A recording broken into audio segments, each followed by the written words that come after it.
হিন্দু মুসলমান এক সকল জাতি এক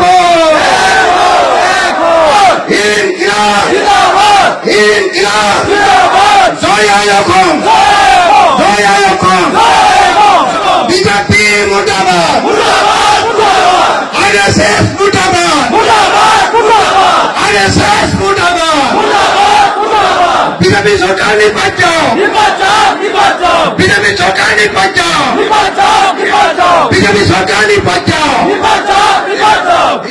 পাকাবাদবাৰী সমষ্টিৰ পিঠাদিত ভক্তৰ দবাৰ পিঠাদিত আমাৰ এখন বিশাল গণসমাৱেশ অনুষ্ঠিত হ'ল।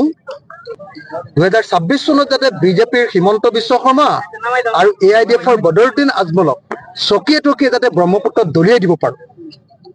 এই দুইটা সাম্প্ৰদায়িক দল, হিন্দু সাম্প্ৰদায়িক দল বিজেপি, তাৰ চৰ্দাৰ হ'ল হিমন্ত বিশ্ব শৰ্মা, আৰু মুছলমান সাম্প্ৰদায়িক দল AIDF, তাৰ চৰ্দাৰ হ'ল মৌলানা বদৰুদ্দিন আজমল। এই দুইজনৰ ৰাজনীতি অসমৰ পৰা আমি নাইকিয়া কৰিব খুজিছোঁ। সেইকাৰণে আমি সকলো বিৰোধী দল ঐক্যবদ্ধ হ'ব খুজিছোঁ। কংগ্ৰেছে ঐক্যবদ্ধ হ'ব খোজা নাই। কংগ্ৰেছে নিজৰ স্বাৰ্থত গোটেই একতাটো ভাঙি দিছে।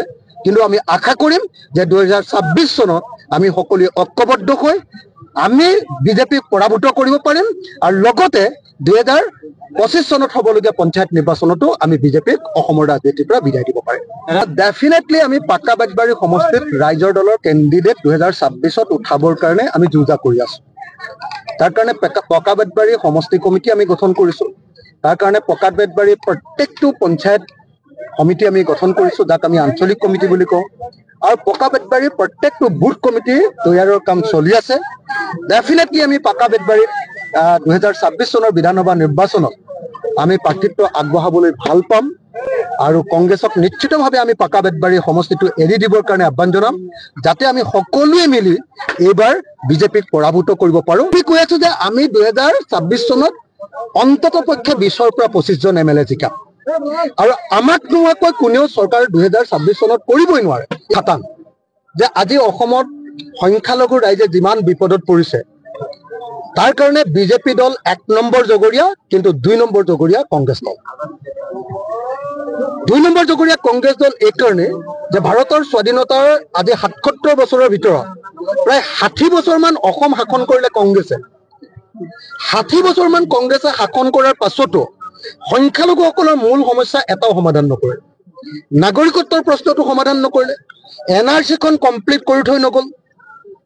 তাৰপাছত আপোনাৰ কি কয় নদী ভঙনীয়াৰ কথাটো শেষ কৰি নথৈ গ'ল। আকৌ ডি ভোটাৰ নামৰ এটা বস্তু কংগ্ৰেছৰ দলে উলিয়াই দিলে, এইটো নতুনকৈ বস্তু উলিয়াই দিলে। আকৌ কোনো সংখ্যালঘু ৰাইজক ক'তো মাটিৰ পট্টা নিদিলে। শ বছৰ হোৱা কোনোবা চৰ চাপৰি আছে, পুৰণা ঠাই আছে, সেইবিলাকতো চাৰ্ভে কৰি মানুহবিলাকক পট্টা দিয়াৰ ব্যৱস্থা নকৰিলে। পুৰণি মানুহবিলাকৰ কথা কৈছোঁ, তেওঁলোককো নিদিলে। গতিকে কংগ্ৰেছে সংখ্যালঘুক কেৱল ব্যৱহাৰ কৰে, কংগ্ৰেছে সংখ্যালঘুৰ সমস্যাবিলাক সমাধান নকৰে, আৰু সংখ্যালঘুৰ সমস্যাৰ সমাধান নকৰি তেওঁলোকে মানে কি কৰে, এইটো কি চকু টোকা বুলি কয়, ঘৰিয়ালৰ চকুলো টোকে। সেইকাৰণে মই ভাবোঁ যে কংগ্ৰেছক ভোট দিলে এনেকৈ প্ৰতাৰণা পাই থাকিব, কিন্তু ৰাইজৰ দলক যদি ভোট দিয়ে তেতিয়াহ'লে কি পাব, অসমৰ মেইন ষ্ট্ৰীমৰ যি ৰাইজ, অসমৰ জাতীয়তাবাদী যি ৰাইজ, অসমৰ খিলঞ্জীয়া ৰাইজৰ লগত অসমৰ মুছলমান সমাজৰ একতাটো এছিমিলেশ্যনটো বৃদ্ধি পাব। গতিকে মই আহ্বান জনাইছোঁ যে ৰাইজৰ দলক এইবাৰ সংখ্যালঘু ৰাইজে ভোট দিয়ক, আৰু যদি ৰাইজৰ দলক সঁচাকৈ সংখ্যালঘু ৰাইজে ভোট দিয়ে তেতিয়াহ'লে অসমৰ মেইন ষ্ট্ৰীমৰ লগত সংখ্যালঘু ৰাইজে সোনকালে বিলীন হৈ যাব পাৰিব। হিন্দু মুসলমান এক সকল জাতি এক অসমৰ সকলো ৰাইজ এক সকলো ৰাইজ এক ইনকিলাব ইনকিলাব ইনকিলাব ইনকিলাব ইনকিলাব ইনকিলাব ইনকিলাব ইনকিলাব ইনকিলাব ইনকিলাব জয় অসম জয় অসম জয় অসম জয় অসম বিজেপি মুৰ্দাবাদ RSS মুৰ্দাবাদ RSS মুৰ্দাবাদ বিজেপি সরকার নির্বাচন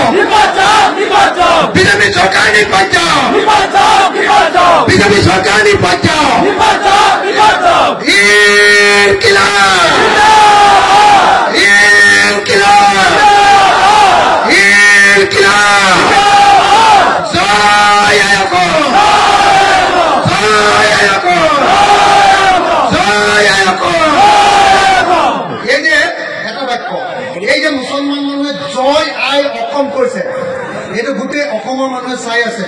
আকৌ এবাৰ মই আপোনালোকৰ সন্মুখত জয় আই অসম কম, মই এটা ফটো ল'ম আপোনালোকৰ, হা, জয় আই অসম কম আৰু ফটোটো ল'ম আৰু মিটিং শেষ হ'ব। তই কচোন জয় আই অসম।